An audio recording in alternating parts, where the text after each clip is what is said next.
Right. All right then. Okay. But yes, this is topic 1.6: developments in Europe from 1200 to 1450. And objectives, again, explain how the beliefs and practices of predominant religions in Europe affected European society. Explain the causes and consequences of political decentralization in Europe from 1200 to 1450. And explain the effects of agriculture on social organization in Europe from 1200 to 1450. So these are things, as you're studying, you need to take note of. If they basically answer these objectives, take special note of those. All right, well, let's kind of set the stage. This is kind of introducing a little bit about Europe before the time period that we're talking about, which again is roughly 1200. So this era is often known as the Middle Ages. And you might ask yourself, the middle of what, right? Usually we're talking about with the Middle Ages, what we're talking about is the fall of the western part of Rome, right, in the 5th and 6th centuries, up until basically kind of the Renaissance Reformation era of 1450 to 1500. So right around that time period. So you're talking about a 1,000-year time period. So it's quite a lot. Now, a couple of the other features on the eve of this time period that we're talking about is trade, intellectual life, and political unification declined. It's a big decline from what Europeans and what people had experienced during the Roman era, where trade, intellectuality, and political unification existed. There will be none of that in Europe in this time period. Okay. The key feature, just kind of a structure-wise, were kings, lords, and peasants. And they worked out basically an agreement system of how to live with each other in sort of common defense of these communities against invaders. Because one of the key features of the Middle Ages is the lack of really of a centralized protection of invaders. Like you had the Roman Empire, you now don't have that anymore. Oftentimes they'll kind of split up the Middle Ages to kind of the early Middle Ages and the high Middle Ages, with the high Middle Ages starting around 1000, kind of maybe on the eve of the Crusades and things like that. And why they do that is this latter half of the higher Middle Ages did have some flourishing of things that the early Middle Ages did not have. So like learning, more focus on education and trade. You see that a lot more around that 1,000-year time period. And we'll be touching on that a little bit as well. And then the other big thing here, and one of the continuities going back, was the Catholic Church. The Catholic Church and just the Christian Church itself is about the only thing that survived the fall of Rome in Europe, and continuously, or it just continued throughout the Middle Age. Catholic Church was really that only institution, again, that survived from the power of the fall of the Roman Empire all the way through the 16th century, which will be the eve of the Reformation, which is more in Unit 2, which is kind of the breakup of the Catholic Church in a way, or more splinter groups being created, the Protestant religions. All right, well, let's go ahead and get started here.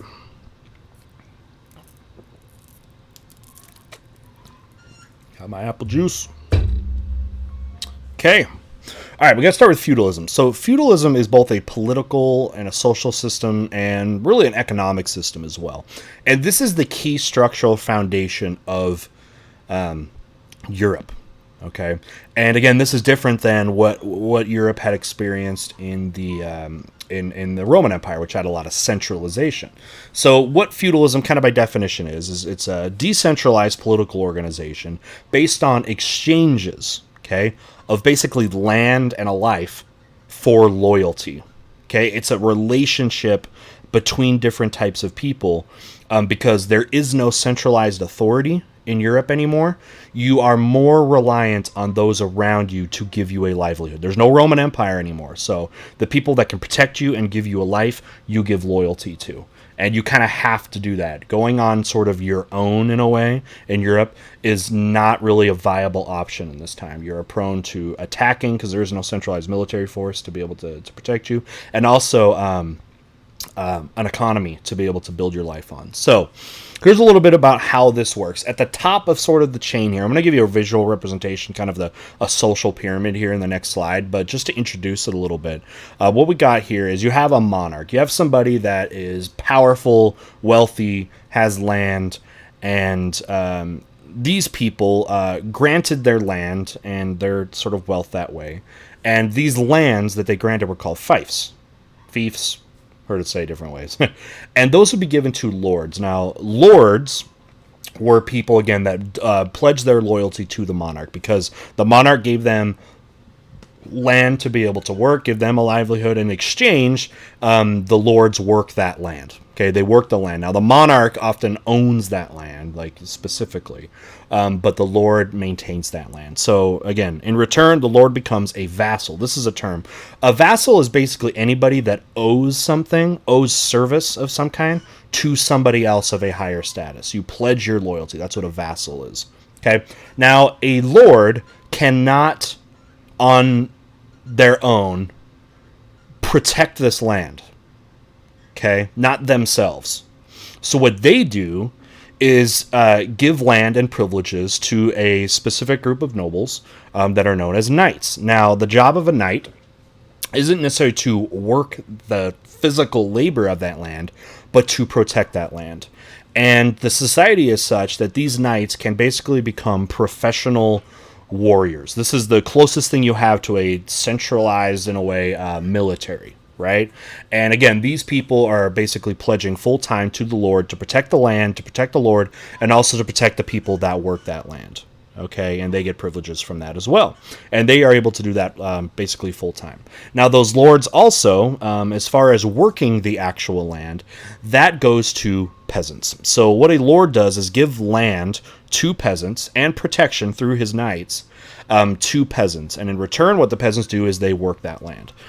They maintain that land, they maintain the animals, they provide other types of services there in that community. And life definitely is harder for the peasants, but it is a life that provides security and stability in a way that you could not really have that otherwise.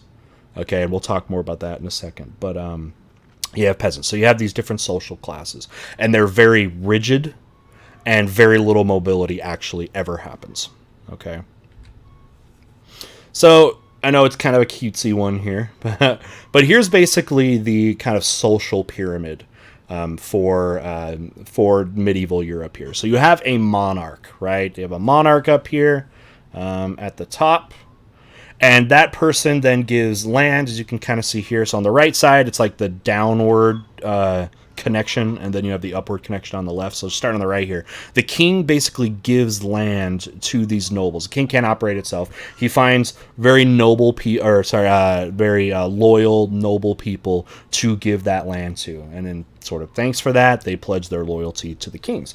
So these nobles, who are the lords, right?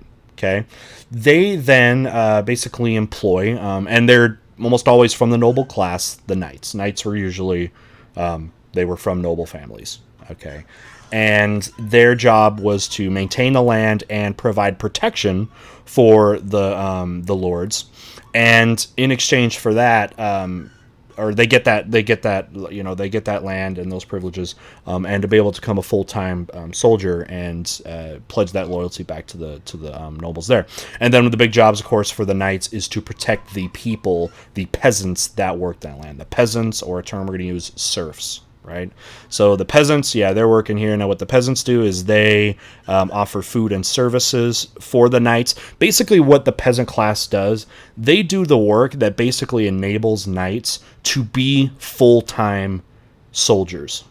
Right? They're full-time soldiers that do they train and they're able to have that kind of livelihood, right? And the knights help protect the nobles, and the nobles pledge their loyalty to the king. So this relationship right here is the structure politically for Europe for centuries, nearly a millennia. This is how it's going to be. And it worked. It really did. It worked. At a time when there was no centralized authority, this is how society works, okay? All right, let's go ahead and move on.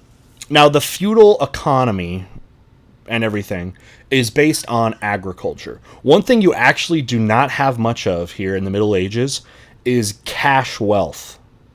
Okay? Since a lot of long-distance trade wasn't necessarily happening, especially early in the Middle Ages, coinage actually was kind of worthless. It worked well in the Roman Empire because of long-distance trade, but that's now not worth it. Your wealth was based on land. That is where your wealth comes from if you're a noble. It's land, because the land provides everything that you need. So it's land rather than cash.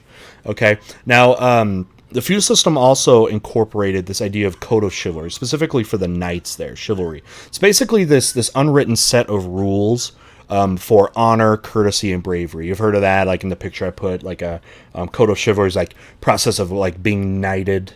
And as a knight, you take these vows, and these vows are to protect the people, right? To protect the people, be selfless, that sort of thing. So this idea of like loyalty and is such a strong thing, and it's really what binds the communities together there. Okay, and then although protected, though, just to talk socially here, women did not have many rights. They were protected. It was a big part of the kind of the code of chivalry to protect women.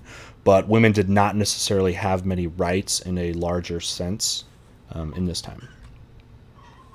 Okay, let's talk about the manor system. This is more of an economic style of thing here. So what you would have is this large fief, or fief, right, that would be given to a lord, and you'd have this land, and this was known as a manor. And a manor basically operated as its own little self-sufficient town. Okay, everything you needed for survival in your community could be had on the manor. Again, the manor, the land that the monarch gave and that the lord operates, and the people then work and knights protect it. That whole system, everything we were just talking about, everybody lives on the manor. So the manorial system provided an economic self-sufficiency and defense. Okay, so what a manor usually included was some kind of small village where the people live, some skilled workers, like a blacksmith, for example, a mill, a press, because all the processing that you need done, the processing of the food, the blacksmiths who are building tools and weapons, all of that is basically done on site. Okay. Now, these also served as protection, like you can see in this kind of medieval painting over here, where the lord kind of lives. Also, this is where castles come from, that in a time of crisis, the people, right, the people in the society here, like the peasants, they can go into the safe confines of the city walls and kind of where the castle or manor would be. So they could be able to follow along in the side of those defenses. And again, like I was saying, this system worked. With the lack of a centralized authority like a Roman Empire, this is how you survive. This is how you make a living. All right, I'd like to talk about serfs. Serfs are like the peasants, but it's a little bit different than just peasant in the classical definition, because a serf, who again form kind of the bottom of this, serfs are somewhere between what you would consider somebody that is a free person and somebody that's a slave. Okay? They are bound to their lords. They have a requirement to serve these lords. Now, if you're asking yourself, why do you need to be bound? Why not just bail and start your own thing? Well, let's remember this. There's no centralized protection or life really outside of the manor. If you were to try to do that, you would be totally on your own and totally susceptible to invasions, to violence, to the competition of other people out there. You don't have people to protect you. You couldn't really survive outside of that. So this like being bound, there is something that is in return, because again, these people would not be able to survive without their overseeing lord. Now, some of the things to kind of keep them in what you would in a more subservient state. A serf was not allowed to move around. In fact, travel was basically not permitted. It basically was not permitted without some kind of specific permission of some official business. But oftentimes, a serf would live their entire life on the manor and maybe not even leave their whole life. Okay, things like marriages and other type of social arrangements were all overseen with the approval of the lord. Okay, now what they give back, of course, is the land that they work is not, at least most of it is not, they don't own it. Okay, they pay tribute. Their kind of deal is to the Lord. They are working crops. They are working with labor, and in the rare cases, some kind of coinage, and that would be given to the Lord. Now, what the Lord then offers, though, is maybe part of the land, or maybe give you a small plot of land that is specifically for you and your family. Okay, so you're like working the Lord's or the community's crops, and those go back to the community, they go back to the Lord, and then you also have your little small plot. Now, the other thing too is a serfdom passes through the family. If you have children, those children are also going to be serfs of that Lord. Okay, so this is not a system you get out of. Basically, you born a serf, you will die a serf, and so are all of your family for pretty much ever. Okay.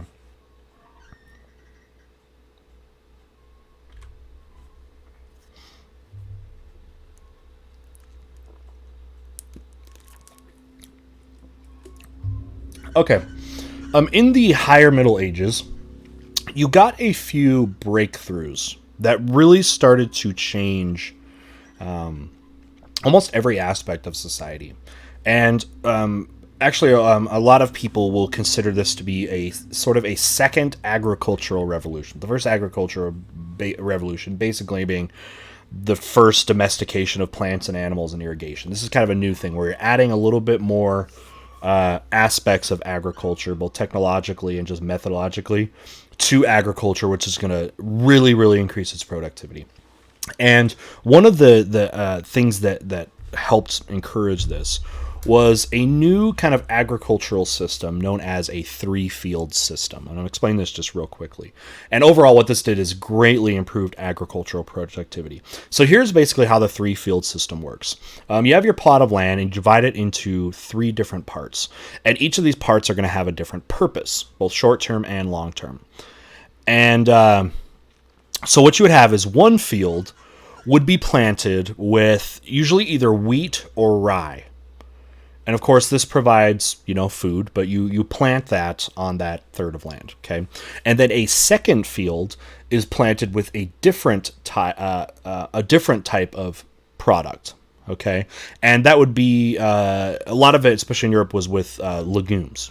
So things like peas, lentils, beans. These were things that were planted there. Now, here was the important part of this. A little bit about agriculture in a way. When you plant different plants, right, and food products, they interact with soil differently. And they have different nutrients in them that form a relationship with the soil. What legumes did was when you planted them, they added, because of their compound, I guess, chemical compound, added nitrogen to the soil. Okay? Added nitrogen to the soil. And this was good for future kind of crops there. Okay. Now, what do you do with that third part of the land, the other third? You do nothing. You do not plant on that land. The land gets to rest. It's over that season is going to absorb nutrients, because one thing that was happening, just going back to ancient Rome, one of Rome's problems, especially later in its years, was they had practiced centuries of what we would call overcultivation of land. They wouldn't let the land rest. They didn't practice this a crop rotation. So very slowly, very, very slowly, over time, the land became less and less productive. Until by the end, kind of the Roman Empire, they weren't producing nearly as much food as they would have needed anymore, because the land was physically exhausted, right? So and that's one of the reasons you leave one of these rested. Now, what you do the next season is you do a crop rotation, and you move, like the wheat, right, and the rye would be planted on the field that the legumes were in.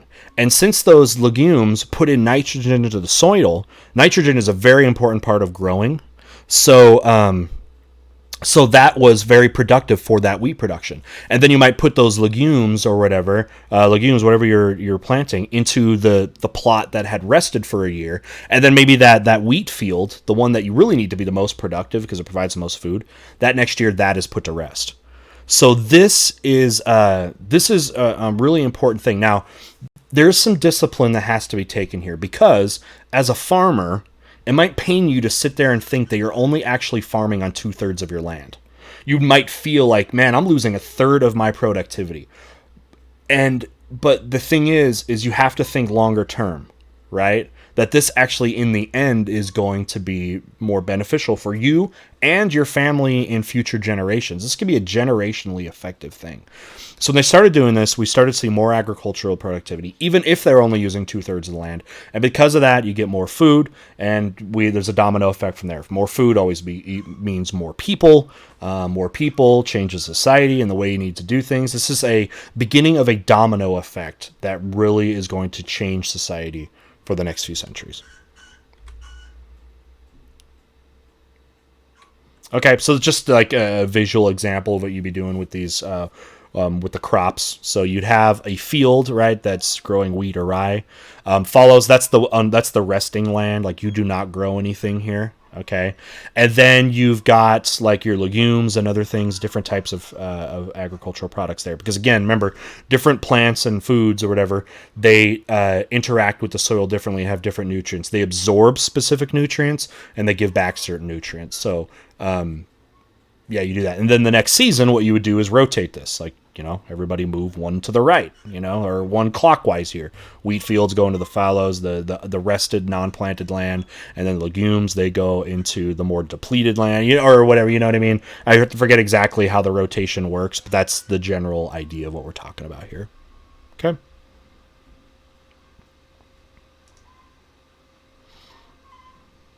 All right, a little bit more. Let's talk about a little bit of technology going with this.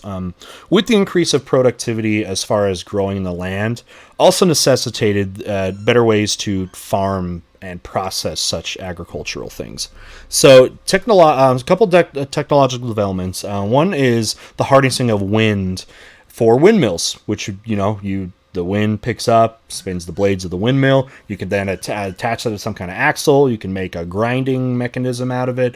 A lot of things, of course, you could do with that. So you get windmills, also plows. Specifically, this is when the iron plow, I know, is going to be far, far more used, and it's going to be heavier. And also using them with wheels, and using the domesticated animals, because they had domesticated animals, in Europe here, horses, oxen, etc., to pull those things. So you got better tools, which then allowed for better growing, and that also heavily increases. So you got these technological innovations that also went through it. Now, as a result, as you can imagine, this just happens in history, right? And I don't think it's too hard to understand that. Increased agriculture and more food almost always means more people. So the population is starting to grow. Now, something interesting. The population of the Middle Ages was only, especially in the early Middle Ages, was a fraction of the Roman Empire. I've seen estimates that put in the Middle Ages, the population of Europe, kind of before this agricultural boom, was as low as 10% of what the Roman population actually was. Right? So when we're talking population growth, we're still not reaching like Roman level status at this point, but eventually, of course, they will. But this is going to see that population growth. Now, like I was saying too, though, the manor provided in your little manor/town, which is kind of synonymous at this time, produced everything that people needed, right? And so a lot of long-distance trade was not necessarily happening. Now, what you're going to see is that's going to change as population grows. As the population grows, you're going to need more and more goods, and you might need to be able to actually trade those. So that'll kind of open the door to necessitate trade. But yeah, many people spent basically their whole lives on a single manor, and it worked. Everything you needed was right there. Everything you needed was right there. Okay. All right, let's move to political trends here.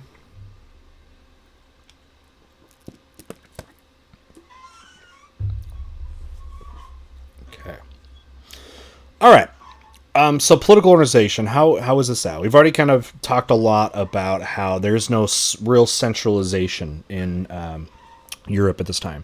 So you have these kings, though, these monarchs, and they would basically hire a bureaucracy to carry out the decisions and things like that, organize armies and things like that. But the interesting kind of part is the bureaucracy. Who do they work for? Right? In the modern political sense, you'd think of the bureaucracy works for the people, right? But the bureaucracy and the people that carry out policies in the later Middle Ages here, they don't work for the people, or even not necessarily for the government. They work directly for the king or queen. That is where their loyalty is. The army and the bureaucracy, they work directly for that king. Now, what this did, of course, is give monarchs incredible amounts of power. Immense power. And this is, on the eve of what we call absolute rulers, and the idea of absolutism, where a monarch rules with basically no competition of power within their own ranks. Like, it doesn't happen there. So, and again, these monarchs, they give so many privileges, right, to these people, to the army and to the bureaucracy, the nobles and things like that, that they have that pledge of loyalty there. Now, the other competing force, though, into the political realm was the church, the Christian church. Remember, the Christian church is basically the only institution that survived the fall of Rome. And as monarchs got more and more powerful, this created more and more tension with the Pope. Okay? The Pope had been the most influential person in Europe throughout the early Middle Ages. Okay? If there was the closest thing to somebody having influence all over Europe, right, since the fall of the empire, it was the Pope. So as monarchs got more powerful, that competed more and more for the Pope, because the Pope, and especially in the earlier Middle Ages and in this time too, also wielded great political power. Okay, so now that you have a rising political authority to match that, that is going to provide a lot of issues that we're going to talk about as well. Okay, well, let's just talk about a few of the sort of developing states in Europe here, and we'll go ahead and start with France. So King Philip II. Okay, you can see his dates there, about 1180, 1223. So now we're really getting into the time period that we're specifically talking about here in this topic. And he is kind of considered the first in Europe to really develop a real bureaucracy in this era. A real bureaucracy, okay? So, people that worked for him, okay? People that worked for him. Now, as far as anything of any kind of power sharing in the slightest here, here in France was really under Philip IV, and he created the first of what's called the Estates General. The Estates General is a body of sort of representatives that their job is to advise the king. Okay, now this Estates General was representative of what they had in France was the three legal classes. There were three basically social groups or social classes in Europe. Okay, at the top is the clergy. France and the Catholic Church were very intertwined.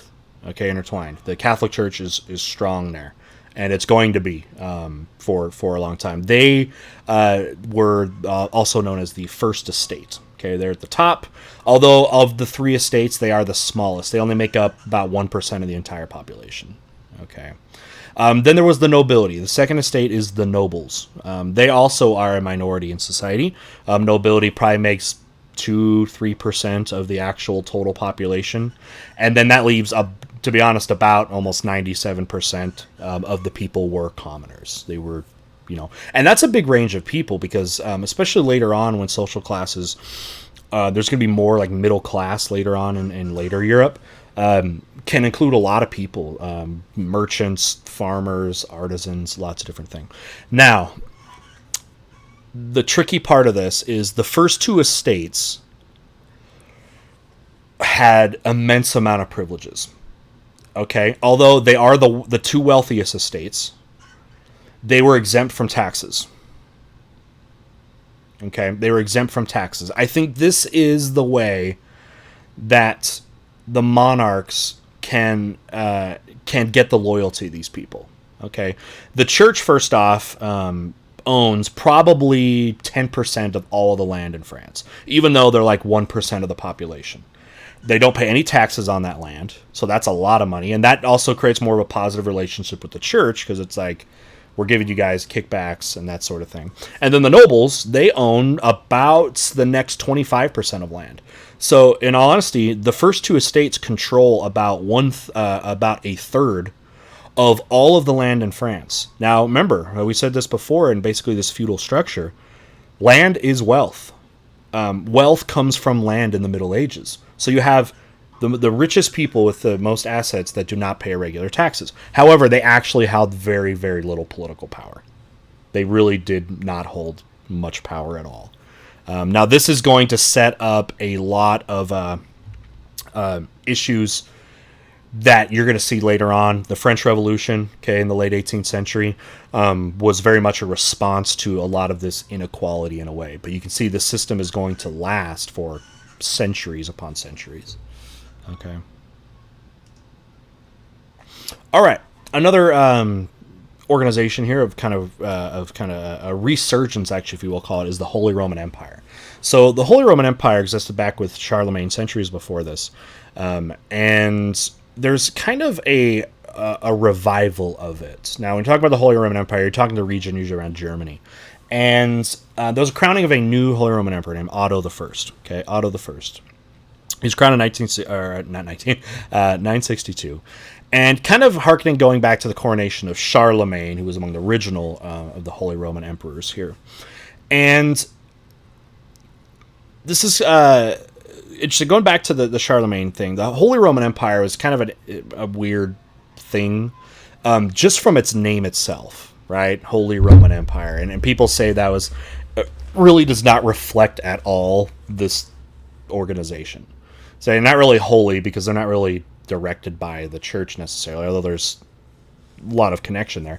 They're not Roman at all. They're really not Roman. They're basically Germany. And they're really not an empire because they may not have the diversity of subject peoples like you would consider in a real empire, but it was...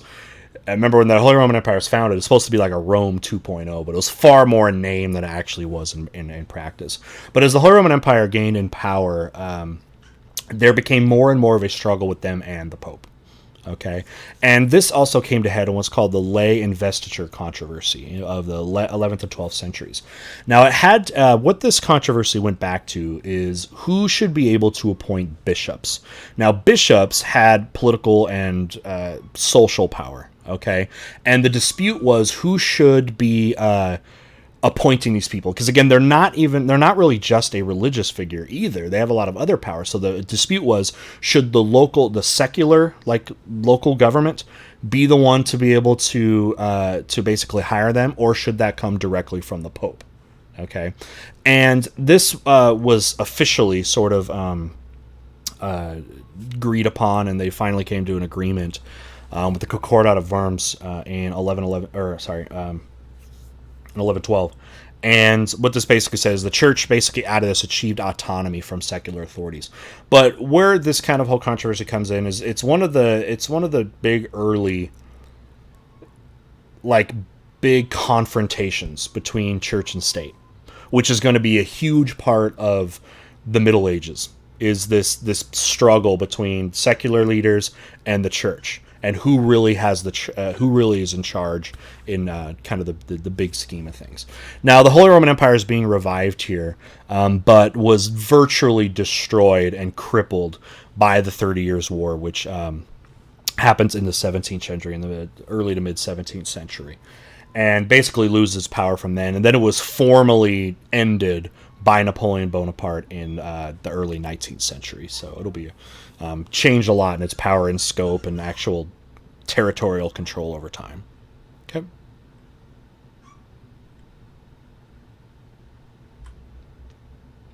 All right, other regions. Let's talk about the Normans and Norman England. Okay, so the Normans themselves, they were a group of people that were descendants of Vikings that had originally settled in northwestern France. Okay, so in 1066 you get the conquests, right? Battle of Hastings, things like that. Series of conquests here by the Normans from kind of France, making their way across the English Channel into what today we would call England. And that was done by William the Conqueror. The William the Conqueror then, by conquering into England, brought a lot of things over basically across the English Channel, basically making kingdoms now on both sides of the English Channel, northern France and then in southern England. And what that also did too was basically kind of brought the popular like feudal structure kind of over into England as well. And it becomes, feudalism becomes a very tightly organized kind of a situation here with its administrative officials here in England too. So this is kind of a lot of people like to say this is kind of the founding of kind of the modern England at this moment with William the Conqueror. So kind of the birth of like the England that you really know of today is really starting at this point. Okay, a little bit more about Norman England, because there's a very important development that's going to happen in England and be very influential to the rest of Europe. So here's what would happen. William was an extremely powerful guy, and same with the successive monarchs that followed him. And nobles felt that they should have way more power than they have. They believe the nobles are really the people that really run England. They're the ones that take care of the land and the people. They feel a lot more directly. And they do not feel that they are being represented. They believe they're being mistreated by the monarchs. So in kind of unison, the nobles demanded more rights from the king. This ends up with the production of an agreement, a document that is one of the most influential political documents in Western history. And that is the Magna Carta. Okay, that is the Magna Carta. So this was signed by King John in 1215. That was while he was under extreme pressure from nobles. Now, here's what, in essence, the Magna Carta did. It required the king to respect certain rights, very basic, certain ones. And a couple specifically that were put in the Magna Carta was that nobles have the right to a jury trial before a noble could be sent to prison. Okay, so what that obviously tells you is that before this, if the monarch did not see a noble fit, they could basically put them in jail without any kind of trial, without any kind of due process.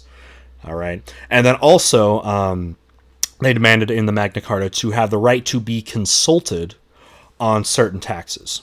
Okay, they wanted to be able to do that. Now, the Magna Carta was aimed at the rights of nobles. It did not affect the general population. These other rights, regular people were not given anything really out of the Magna Carta. Okay, really did not get anything out of it.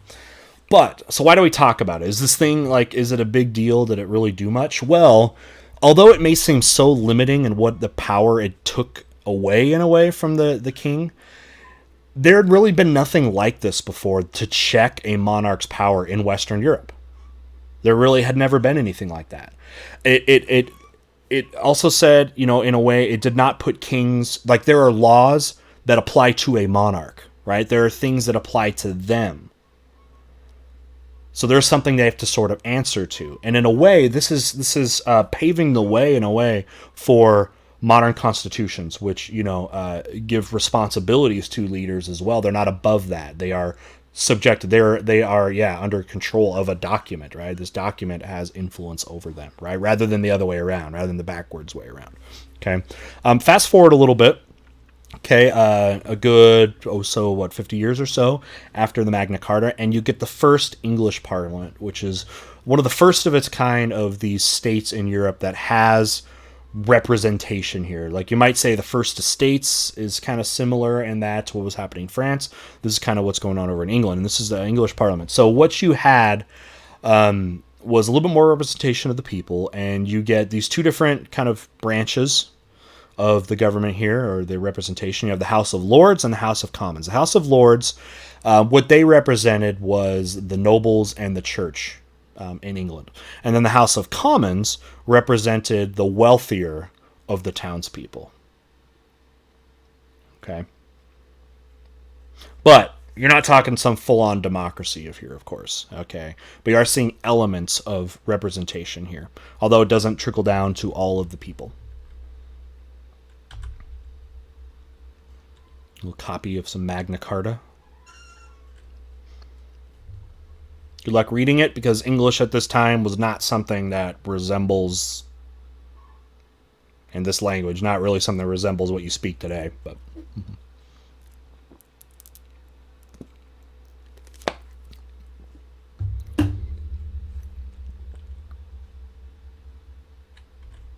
okay. So politically and state-wise, this is kind of what you're looking at generally in this time period. I mean, we jumped around a little bit, but this is kind of an idea of what Europe kind of looks like. So some of the kingdoms we have talked about, we started with France, right? Then you have that region of Normandy, like I talked about, the Normans, William the Conqueror, them heading over here and conquering England, kind of establishing the England that we know. Holy Roman Empire, kind of its extent here. Now, this is going to shrink considerably over time. I mean, by the time the Holy Roman Empire was ended by Napoleon, it was basically just Austria, you know. You got the Papal States down here. So these other kingdoms, Aragon, Castile, the Byzantine Empire, which talk about in more of another time, is a total just fraction of what it once was, right? And then some of your Eastern European groups. Okay, let's talk about the Roman Catholic Church then. So, like we said, the Catholic Church here, the Christian Church itself, is really the only institution that survived the fall of Rome. Okay, and in the early Middle Ages, the Catholic Church, basically had a monopoly on Christianity, and as Europe progressed and more people were converting to Christianity through missionary work and conquest, of course, really had a monopoly on religion. It had a monopoly on your soul. The only path towards salvation was through the church. Now, over time, you get other types of systems and beliefs and things within the church, and the most notable early break here was known as the Great Schism. So in 1054, there was basically an official split of Christianity into two different sort of branches of Christianity. And that would be the Roman Catholic Church and then the Greek Orthodox Church, okay, or just the Orthodox Church as it was called. And what ends up happening, especially from this point on, is the Roman Catholic Church really dominated religion in the West, and then the Orthodox Church dominated and was powerful in the East, okay? So you get the split up here, we got the Pope, right, and then you get the Patriarch, who's the kind of leader of the church over in the East. So that's what you got going on here. Now, some other things about the Roman Catholic Church that are important to understand is sort of the monopoly on literacy and education that they had. Because there was really no public education system in Europe, and really the only literate people in a community were church officials, right? They were your local priest, so they, were often the only literate people. Some nobles, could be literate and things like that, but church officials were. Now, why do you have to be literate? Because you need to be able to read the Bible. The Bible was written in Latin, even though the use of Latin had been kind of slowly gone, but remained the language of the church. Which again also gave them sort of monopoly on their religion, because all biblical interpretation was done by the church, not just because they wanted it that way, but also because it was written, first off, that people don't know how to read, and second, it was written in a language that most people in Europe weren't speaking as time progressed. So that gave a lot of intellectual power to the church as well. And again, you had the church had its hand in basically every single community, because every manor had a priest, and a small church, or a church would be built, and a priest to oversee that church. So that the Pope and the church had a hand in every community there. So as far as the schism goes, these are basically geographically where the influence got spread. So you can see in the West, kind of on your left-hand side there, the orange area, that's where the Catholic Church has its influence, and then east of that, you've got the Orthodox influence. And you can see there's some overlap, especially in Eastern Europe there. But that's what we are talking about here. And this is in 1054, the Great Schism, the great breakup in history.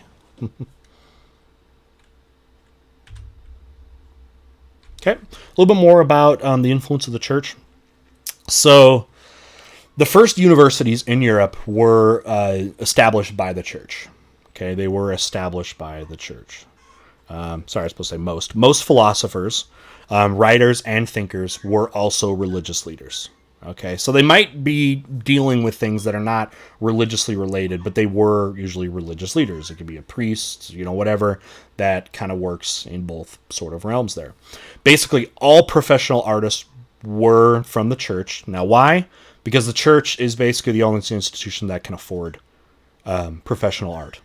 Okay, so all of the art that you're going to find is going to be religiously themed, having something to do with religious elements. All right. And also able to educate. Oh, and one of the reasons for art as well, this is kind of the next bottom point here.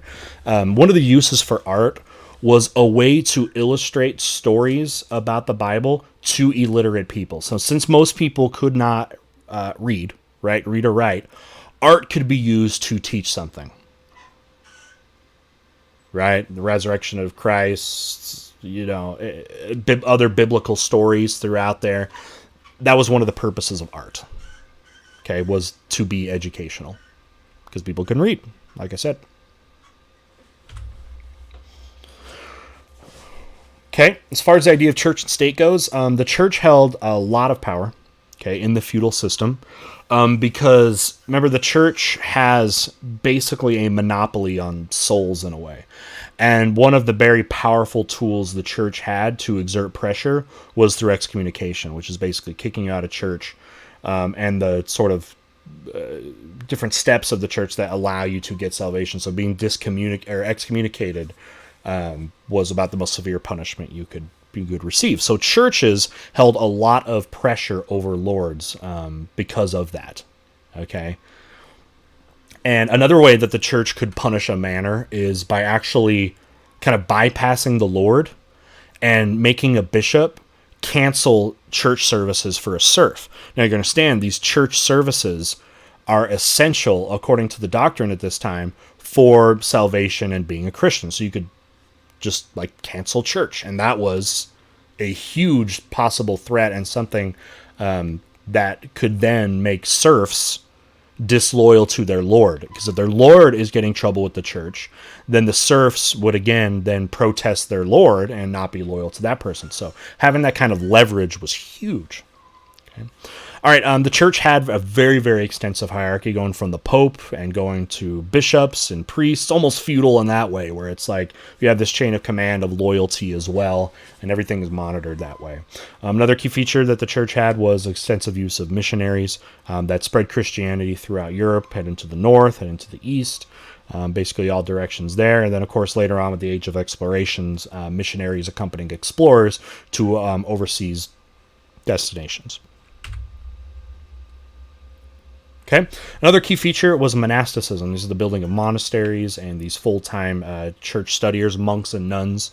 So the clergy were a part, though, of the economies in Western Europe. Like we're saying, the church, especially in a region like France, controlled about 10% of all the land. So there's a lot of, remember, land is wealth in medieval Europe. And the clergy were part of this economy because these monasteries also controlled a lot of agricultural production as well as protection. They could be a safe place in time of invasion. So the monasteries had a big role there as well. Now, over time, clergy had grown in more and more power, and monasteries became very wealthy. And there's that popular adage, that wealth brings corruption.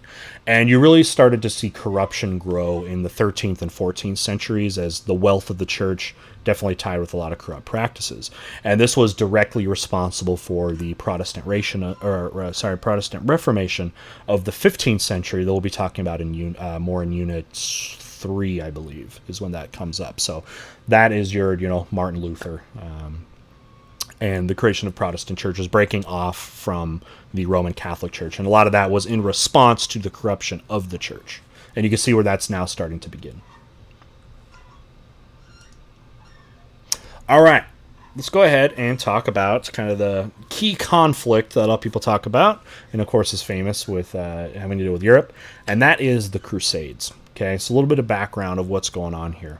The Crusades really focuses around control of what is called the Holy Land. The Holy Land is the area around the Middle East, especially around Jerusalem, and were Palestine, kind of this region as it was known back then. And it's called the Holy Land because it had historical significance to the three major monotheistic religions. And that would be Jews, Christians, and Muslims. Now, this, of course, had changed hands, right, over time. It had been part of the Byzantine Empire, was originally part of the Roman Empire, and then Byzantine Empire, which of course is just the eastern part of Rome living on through that. But over time, and if you had joined us with the earlier lessons, we talked about how this land was, other groups of people, especially the Turks, had come in and basically taken this land. So it was out sort of Christian hands. The thing is, though, this region, though, was still accessible to Christians from Europe. There were deals set in place by, because it eventually becomes in basically Muslim kingdom hands. And there had been agreements that Christian pilgrims were able to have safe passage to these sites in and around Jerusalem. And this was good business practice, too, because these people come in, they spend a lot of money coming in, they have lodging, they do food, they just spend money. So economically, it was a good thing to protect that. And access of, basically anybody. It was kind of seen as an open area that way. Anybody could kind of come and go. And however, things changed with the Seljuk Turks. The Seljuk Turks, they closed some of the access that Christians were able to have there. And some of it actually resulted in some violence and some quarrels between Christians and the local Muslims and groups like that. And so this gave, in the Christian mind, a really, really bad view of the Muslims, and it kind of became this idea that they are desecrating, basically, Christian sites and Christian lands and Christians, maybe most importantly there. So this is going to change too, because they now no longer have nearly as much of this open access as before. So what ends up happening here is there's some other motivations for what are going to be the Crusades. An interesting one was the rules of primogeniture, primogeniture. And this is kind of this interesting thing where in like Europe, for example, of the family members, of the children, it's the eldest in the family that gets the land of their parents, okay? And it only goes to that one person. The whole estate does. So if you were child number 2, 3, 4, whatever, you did not have instant access to land. And remember, land in Europe is almost all accounted for, and it's passed down, right? So if you wanted to get new land, one way you might have to do it is to conquer. So that gave plenty of people also a reason to eventually join the Crusades. And we'll talk about more about the Crusades here. But for land acquisition in a very economically powerful region. So that's a reason why some regular, especially men here, might join. But let's look at some the other ways that it was appealing. For nobles, nobles often saw the military campaigns of the Crusades as a way to kind of divert restless nobles, right? The monarch might do this, like restless nobles and the unemployed. People that have basically they don't have anything going on in their lives, or they don't have any options. And this could be a way to keep them busy in a way. And if you were from the merchant class, this was very important because you absolutely want access to the most profitable trade routes in the world, or which are the ones that go through the Middle East. So you have all kinds of incentives there economically for this.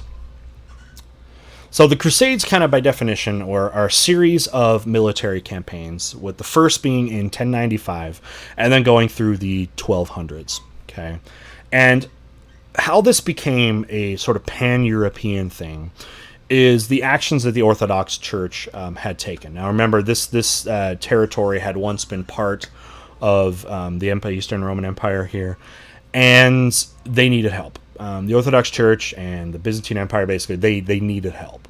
They needed help from the West. Well, remember, okay, less than 50 years, about 40 years before this, was the Great Schism. The churches had spread apart. So there was not a lot of interaction necessarily, or at least healthy interaction between the two churches here. And regardless, though, the Patriarch in the East appealed to the Pope at this time, Pope Urban II, basically calling for help, right? Calling for help from Western Europe. And the Pope saw this as potentially very, very beneficial, because one way, maybe it could heal the schism. That's definitely a way to kind of heal that schism and maybe regain some kind of control over more Christians in that way. So the church absolutely ran with, or the Pope absolutely ran with this, said we are going to heed that call, and spreads word to all of the priests, basically everywhere the Catholic Church could try to had its hand in, which is most of Western Europe, calling for basically a crusade. They need people to come to recruit to join this. And how the church also made this very appealing was using some religious influence there, specifically with the biggest sort of hook that the church was able to use with its sort of a spiritual authority to hook people. And that was a promise of the remission of all sins to anyone that joins this crusade, right? At a time when the idea of sin and the role of sin in your next life, because you can't receive your salvation or whatever without, or you can't receive salvation if you have these sins, this seemed as kind of a, ticket to heaven. Right? So if you die along the way, it was a promise of salvation. It was almost like a win-win situation, especially if you're somebody like we were talking about before that doesn't have access to land, doesn't have any prospects. This might seem like a win-win situation. If you go and survive the Crusades, you're probably going to get a ton of wealth. You're going to get land. You're going to get prestige. You're going to get all that. Worst case scenario, of course, which is very much a worst case scenario, is you're killed. You're punching your ticket to heaven. Right? You're punching your ticket to heaven. So, big hook there. So, you get that going on. Now, as far as the maybe another political reach, the church also was able to use this, for the church to basically was seeking to increase political control between popes and kings. So they would appeal to these kings that, of course, are very popular. So kings were very much involved in this part, too, of recruiting people from their kingdoms. All right, now there are a few crusades, but we're going to talk about the two most famous ones. Okay, the first crusade, which again, the first call to the appeal began in 1095, and people from what today, especially modern day France, which is a lot of where the people from the first crusade came, the different kingdoms coming out of there, they made their way the 1,000+ miles, couple thousand potentially, to the Holy Land, and reached the Holy Land itself. They conquered the Christian forces. They conquered Jerusalem in the year 1099. And the note about this First Crusade is it was the only successful one by the Christians. It was the only successful one. And their success did not really last long term. Although they conquered Jerusalem. Jerusalem it's where you are trying to get. I mean, that's the key focal point. In less than a century, though, it was retaken. It was retaken by Muslim forces under the leadership of Muslim military leader from Egypt, Saladin, and they regained control in 1187, and basically Islamic groups maintain that control. Now, one of their famous ones is the Fourth Crusade. Now, this ends up being a disaster. It was the last of the major crusades, and about 1202, 1204. And here's basically what had happened. One place that really benefited from the Crusades was Italy. Travelers from Western Europe to go into to the Holy Land went through Italy. And Italy made a fortune off of the Crusades, not only because it creates trade interaction with the Muslim empires, but also Crusaders passed through there. There was kind of the launching point. A lot of them, especially if you had money, would go and charter a ship from a place like Venice and then sail to the Holy Land. So they made a lot of money. They would do that. So very wealthy city. This city was basically contracted to transport Crusaders from Venice, Italy, right, today in Italy, to the Middle East. So they were doing this. However, the Venetians were not paid what was due. Okay? And this angered them greatly. They were very, very angry at kind of the church leadership here. And these Venetians basically persuaded the Crusaders to go and basically demand their payment in Constantinople. And what I mean by demanding, they're not just showing up asking for their paycheck, they actually sack the city, basically destroying it. Sack the city. So what you actually have here are Christians attacking Christians. And in the end, the Fourth Crusade actually never made it to the Holy Land at all. It was a massive failure in that way. And that kind of ended the Crusades, the major Crusades. There's going to be other little Crusades afterwards, but this was considered as a major failure as Christians attacking their own Christian cities. So there you go. Just a little mapping of the Crusades. So again, the Holy Land is this region right here. You got some very important cities here, like Antioch. But the big one, of course, is Jerusalem. That is the holy city for Christians, or a holy city for Christians, Jews, and Muslims. For Christians, it was kind of the final days of Christ. For Jews, it was the site of their ancient capital city. And for Muslims, some of the latter days of Muhammad. So, you see that. But you can see, especially in the First Crusade, a lot of them, they came out of France here and made their journeys across. You also see the Third Crusade. So they're coming out, places like out of Europe here and sailing across.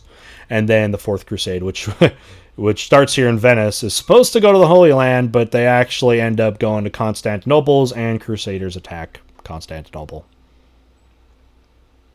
Okay, region also called the Levant. You hear that sometimes. Okay. All right, moving on. So, economic and social change. So, local economic self-sufficiency in Europe eventually grew to an interest in trade goods. As the population was growing so much in Europe, it became more and more necessary to need to do more long-distance trade. And since Europe was growing stronger in the higher Middle Ages, it also became safer. Like in the early Middle Ages, it was very unsafe to actually go out and trade. You could easily get robbed by bandits and other groups.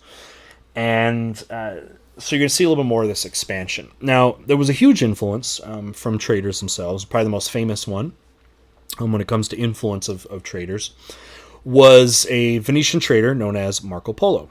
So Marco Polo, their family, they were traders, and were interested in getting a little bit more of direct access, especially to the goods coming out of Asia. Now, what Marco Polo did is they traveled east very far into Mongol territory, and they end up visiting and meeting with Kublai Khan, who is the Mongol emperor here. And that was in the late 13th century. Now, Marco Polo actually sticks around and works in the court of Kublai Khan for about 2 decades, for a long time. And then after that, he completes some travels. He travels down south to more like Southeast Asia and India, sails around, Southern Asia, and eventually makes his way back. And this whole thing took decades to do. And he recorded his travels in what's going to be eventually compiled into a book. Basically just the travels of Marco Polo. Now, why was this influential? Europeans had very, very little knowledge about Asia. It was a very mysterious place that they did not know much about. Now, one thing, if you saw in our other lessons previously in this unit, is a lot of people would say places like in China and what the Mongols are doing, and over in India, these are far more advanced communities than anything that's going on in Europe. So the things that he saw were things that Europeans did not know existed. I mean, when they go to China, they start, learning about things like gunpowder and paper money and all types of these different practices. And when he comes back and these stories are they get compiled or whatever, they reached the Europeans, and it fascinated Europeans. It influenced a lot of them to be more curious about Asia and to be more influential of this because of his stories. And a lot of his stories, like you were saying, of what they were doing over there were so they seemed like big, larger than life stories. A lot of people thought Marco Polo was a liar. about these things, like gunpowder and stuff like that, and these other technologies. But it was extremely influential into getting Europeans more interested. Let me give you one example. One of the most famous people directly influenced by Marco Polo and his stories was actually Christopher Columbus, who read Marco Polo like religiously there, and fascinated that age group later on in the 1400s and the 1500s about the interest of other parts of the world. Okay. All right, social change. Commercial growth changed the status of the social structure of Europe in general, right? The creation of the middle class, for example. It's not just going to be nobles and peasants. You have that sort of middle group that is continuing to grow as the population and complexity of society grows as well. So you got a middle class of nobles, clergy, and serfs, but then you got your artisans. For more demand for trade goods and more specialized trade goods, you're going to get specialized workers, shopkeepers. Yeah, there are shoekeepers. There are people that make shoes. Merchants, craftspeople, small landholders. So you get the growth of a middle class, which is going to very much upset the balance of power here as well. Now, Western Europe, you'll start to see engaging of a lot more long distance trade. You're going to start to see Western Europe and the Byzantine Empire and Muslim nations all engaging in long distance trade, kind of a revival of that again, which we had not seen really since the end of the Roman Empire there. This also led to the growth of cities, specifically the ones around trade routes, so the towns turning into metropolitan cities. And now a big thing that's changing is economic status is now having a more impact on social status. Because remember, wealth was only tied to land, but now there are new ways to acquire wealth. This also led to the reintroduction of coinage and money. So there were other ways to increase your social status other than just being somebody who was born into a family that had land. Now, of course, what this does is reduces the power of nobility, because nobles, their wealth was dependent on land, and that was the only way you could be wealthy, is basically by owning land. That's changing now, because now you have money. And so that those people are going to compete more with the powers of nobles, which there's going to be a crisis in the next unit between those groups. Urban growth. We talked a few slides ago about the three-field system and how new farming technologies were increasing agriculture, leading to that population growth for sure. The need for labor also gave more serfs more bargaining power with lords. In fact, some serfs were starting to now earn wages rather than just be paid in food and stuff like that. And anytime you have wages, you then give more economic freedom to people that earn that, because then they can decide what to do with that money. Rather than if you just worked land, there's only so much you can do with food, right? It doesn't use well as currency. You consume it, but now you get paid in money. So that was something that was growing at this time. Now, you did see a hampering of growth happen in the 13th century by a climatological change that was happening known as the Little Ice Age. It was about a 5-century cooling of the climate. And we started to see this in the High Middle Ages with lower temperatures starting to show up that reduced agricultural activity. So you saw a decrease in trade, and also city growth was starting to slow. And here's kind of a chart I found about temperature. Temperature changes over centuries here, and you can see here in the medieval, like when during this kind of new agricultural revolution that we talked about was really happening between about 1000 and 1200. But then you can see here this Little Ice Age, they call it.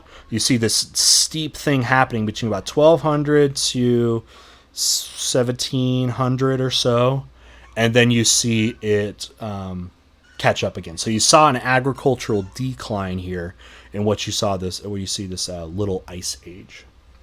Now, some people also like to, when they're connecting the dots, say this could potentially have effects into like the plague and stuff, which will be talked about more at another time. But some of the other things that were happening there, but mostly affecting agriculture. Okay, as we're kind of a little bit moving towards the end here now. Let's talk about some of the other groups kind of going on here now. Jews. Jews, of course, expelled from the Holy Land during the Roman Empire age and had scattered off into Europe. And there was a small population in Europe, and it grew during the Middle Ages, just like all the populations of all the groups in Europe. Jews were of course growing. And some political leaders, depending on where you were in Europe, welcomed the Jews, as they saw them as a growth to business and to trade experience in a lot of these cities, like Amsterdam, for example. And Jews were also affected because they're affected because they are definitely a minority in Europe here, and are under kind of the pressure of the Catholic Church, of course. And the Roman Catholic Church had a policy that is going to, although it's directed toward Christians, directly affected the experience that Jews were going to have, especially in the economic sense. And this is what we're talking about. Talking about is the Roman Catholic Church had a policy that Christians were not allowed to charge interest on loans.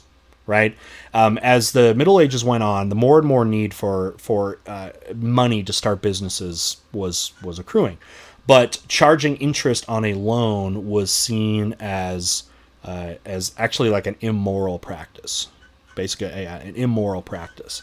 So Christians would avoid money lending.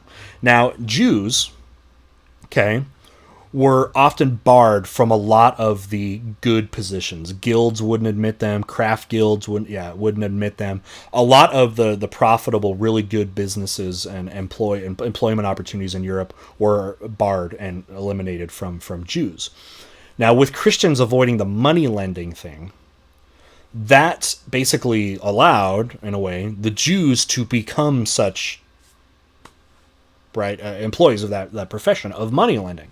So a lot of Jews became money lenders, and something that's going to be an effect of this is money lending, of course, in this time in the Middle Ages, is also very, very profitable because of the success of companies. So it brought in this kind of economic status rising up of a lot of Jews that were seen as money lenders. Now, this also brought in this idea of furthering kind of a thought process that Jews were immoral by doing this, right? This stereotype or whatever that's being covered in here. But again, the interesting thing is because they were almost kind of indirectly pushed into money lending because Christians weren't doing it, so kind of creating that scenario there. Okay. So for the economic reasons, but of course the big religious regions brought an increase of what we call anti-Semitism. So anti-Semitism is basically prejudice against Jews. It's anti-Jewish, and this was very widespread among Christians. Jews were seen as outsiders and untrustworthy, both from a religious and an economic perspective there. And in many places throughout the Middle Ages, Jews were expelled. So some examples: Jews were expelled from England in 1290. Jews were expelled from France in 1394. They were expelled after the Reconquista of Spain by Christians in Spain, in 1492, and then a few years later in Portugal in 1497. And where did they go? Most of them went to Eastern Europe, where they were welcomed a lot more, and there was a series of political leaders that actually ended up welcoming them. So you got a big concentration of Jews moving to the east, into Eastern Europe. What about Muslims? Muslims also faced discrimination in Europe. Didn't have as nearly much of the presence as other groups did in Europe. The big presence, of course, they had was in Spain, as for centuries and centuries, the Islamic Moors were in control of Spain, but they were expelled from Spain in 1492 under Ferdinand and Isabella. And many of the Muslims, though, moved into southeastern Europe, as the Byzantine Empire was losing more and more influence in the Balkans. The Ottoman Empire started expanding. The Muslim Ottoman Empire started expanding its reach from Turkey and then into the Balkan nations today, known as countries like Albania, Kosovo, Bosnia, Herzegovina, start to become Muslim populated.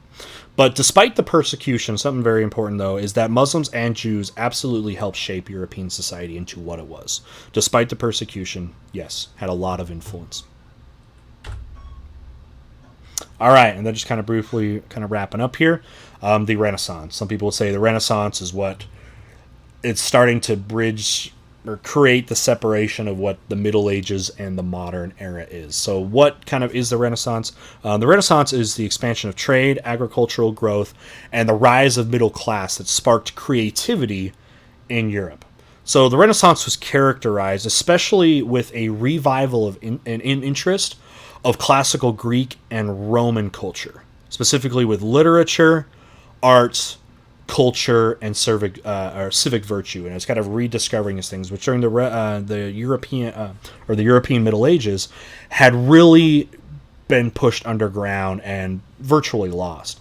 In fact, the texts of the philosophers and mathematical and scientific studies that the Greeks and Romans have been done were actually preserved by the Muslims rather than Europeans. They had been studying and growing upon that for this whole time period, but this reconnection sort of with the Middle East and these areas brought more access back to Greek and Roman literature. Okay, so the word literally means rebirth, but yeah, that's what's happening. So the scholars are recovering and studying manuscripts that were written centuries and centuries earlier. So it's kind of like they were going backwards to move forwards, especially when it comes to intellectual pursuits. Okay. Maybe you can characterize this in one of the most famous pieces of artwork that came out of the Renaissance. This is Raphael's School of Athens. So this combines new techniques like the idea of perspective, making things that you want to seem further smaller, right? That's a technique, an art technique that started to come into this era of it. Of the Renaissance. Now, what the School of Athens kind of represents as the Renaissance is all these characters were basically based off of Greek and Roman characters, right? A couple of the examples, I believe you got like Michelangelo down there. I believe we got Socrates and Plato as central figures. Some of them are more open for interpretation. You can look up some of who the characters are there. But the idea of these great minds are getting together and this. Now, this is actually in the Vatican. Raphael worked for the church, as most of the Renaissance artists did. They worked for the church. But yes, the idea is supposed to be Athens. Now, there is an anachronism, kind of an interesting little side note here. If anyone ever asks you and you see this painting, this setting could not have been in Athens. Now, why? There's an architectural feature that the Greeks did not use that is all over this. And what is that? Arches.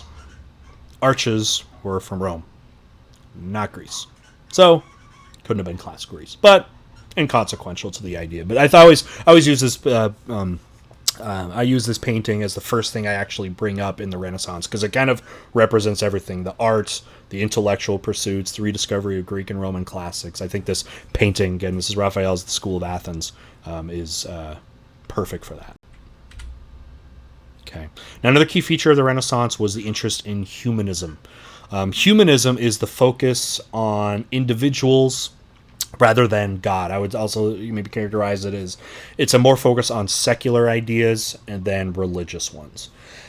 Now, I don't have it on here, but the Renaissance and this kind of idea of focusing on like your life now is, I believe, something that was also heavily influenced by the effects of the plague, which we talked about in a more of an episode where more of a focus on your temporal life as life, it definitely showed after the plague, is far more precious. You know what I mean? So focusing on achievements here, not just focusing on how do you get to heaven, right? And understanding the mysteries of God, but how to improve your life here right now. Okay, now how to achieve this? Humanists, right, people that fall into this, sought education and reform. They wrote secular literature, so you start seeing more of that. Now, a lot of humanists, of course, were from the religious elite as well. Okay, you also saw to be able to expand education, because there's a focus on education. One of the things that needed to happen was an increase in literature using the vernacular language. The vernacular is the language of local people where you live, okay, of where you live. So if you're living in the United States, the vernacular is English. If you're in France, it's French. If you're German, it's German. Or you're in Germany, it's German. And remember how most literacy, and especially because most literate things were from the church, like the Bible, were written in Latin, which people couldn't read or write anymore. So the use of vernacular language. Now, the rise, also, part of Renaissance here, the rise of also included the rise of powerful monarchies, the centralization of some governments, and also the birth of nationalism also accompanied the Renaissance. These topics will be talked about much more in further units. Okay. Now, they oftentimes, when studying the Renaissance, kind of separate a Southern Renaissance and a Northern Renaissance, with the Southern Renaissance being very much located in like Italy and then into Spain. The Renaissance really began in Italy. And even more specific, a lot of people put that to the city of Florence, which had incredibly powerful patrons like the Medici family who paid for basically the lives of artists, people like Michelangelo, Leonardo da Vinci, and other writers in this era, like Dante here. Now, church patronage is what supported the Renaissance in there, because the church is who was buying the artwork and the architecture, and the people that were translating the texts and a lot of those things came from the church. They're also the ones with the money, and money fueled the Renaissance. And also, remember, Italy became very powerful since the Crusades and the opening of trade. So Italy is probably the most economically powerful place in all of Europe. So all those elements come together of why Italy was there. I mean, it's also in the shadows of the ancient Romans, you know what I mean? So they're living in those ruins.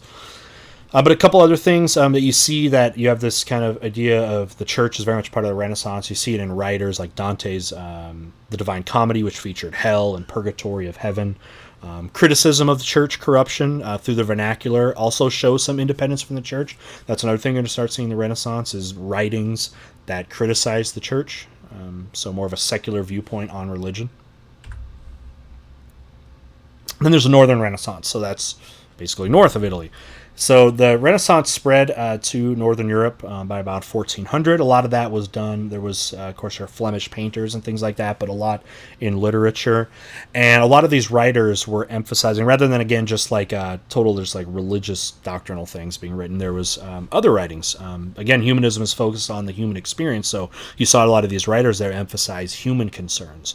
Maybe one of the most famous examples of that was Geoffrey Chaucer's Canterbury Tales, which was really kind of seen as a microcosm of the middle class occupations in England, right? It was very satirical. It used vernacular language, and this image is kind of from that as well. Most famous writer, though, of the Northern Renaissance would be, and probably the most famous writer, maybe the most famous writers ever, would be William Shakespeare as well. Okay. Origins of Russia. Now, Russia has an interesting kind of role in this era too, as it was somewhat part of the community, but also very independent. So Russia had participated in extensive trade for products coming out of Russia, extensive trade in furs, fish, and grain. They were very connected to Scandinavia out in the west, to Central Asia down in the south and east of them, and the region around the Black Sea and the Mediterranean. They were centers of trade.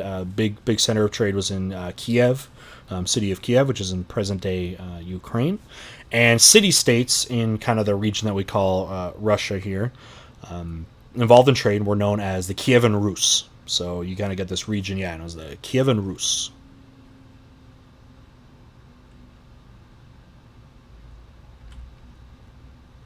Now, a little bit more about the origins of kind of the modern Russia here.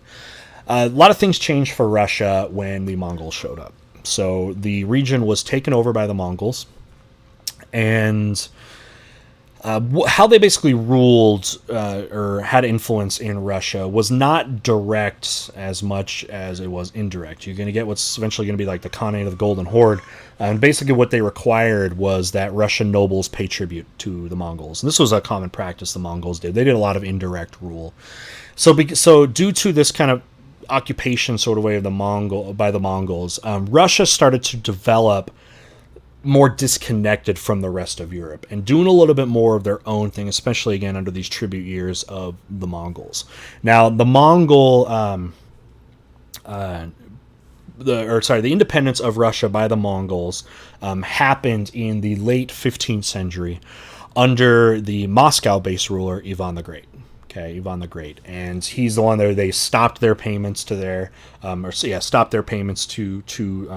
stopped due tribute, and kind of got their independence from there. And a lot of people mark this as the beginning of the modern state, right? The modern state of Russia, we know today under Ivan. Okay. All right, and that wraps things up today.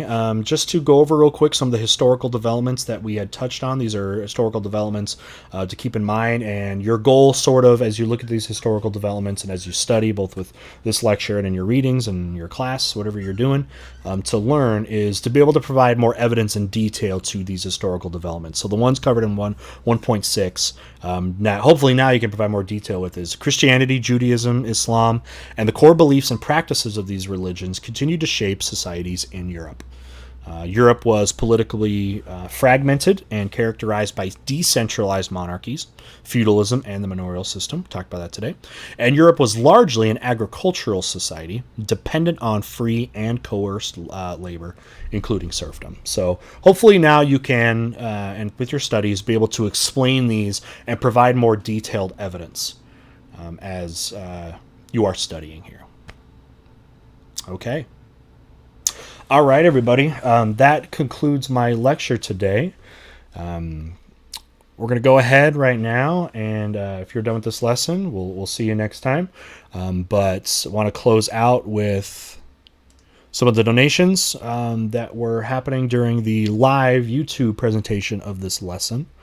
So we'll go ahead and look at those real quick.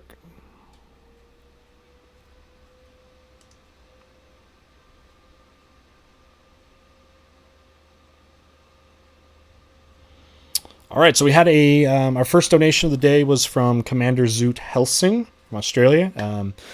Donated and said, from a new fan and someone who wishes to start anew in U.S., love your content and would love a little U.S. history. That'll definitely be thrown into this course a little bit later on. We're not quite to the creation of the United States yet, so we'll get there. Got a few donations from Holy Old Messiah. Donated 2, 4, 6... 8, 10, 12, 14, 16, 21, $26, I believe. Had a lot of donations there. Had a couple questions. Are these kings or King Philip French? King Philip was French. Yes, he was influential in that, in starting kind of those early days of starting a bureaucracy, eventually with the Estates General and that sort of thing.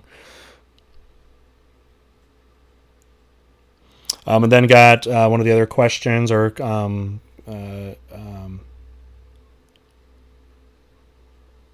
all from Holy Messiah. How much the Black Death affected the social climate in Europe? It completely affected it. We'll be talking more about the plague later. Society will never be the same after the Black Death. It kills a third of people, especially in Western Europe, and society was completely changed and will never be the same again. History will never be the same again, but we'll definitely be looking at more of the Black Death and the plague in further episodes. Okay. Okay, it looks like that will do it for the comments. I thank everyone that did donations and participated in the live lesson here on YouTube. We're now wrapping up Unit 1. We'll be moving to Unit 2 shortly here. So with that, good luck on all of your studies. If you're looking for some more feedback and some more community, a few plugs just to put in, I invite you to join our Discord channel. We have a bunch of people that are taking classes as well, and just a community just to talk history. You don't have to be a student at all, but you can join the Discord. The link to that will be down in the description. Some other ways you can support the channel: the Patreon account. You may join that and make a pledge of any donation level to be a part of that. That's very much appreciated. And yes, I think that'll do it for here today. Thanks for joining here for topic 1.6, developments in Eastern Europe. Good luck with your studies, and appreciate you being here with me today. Take care.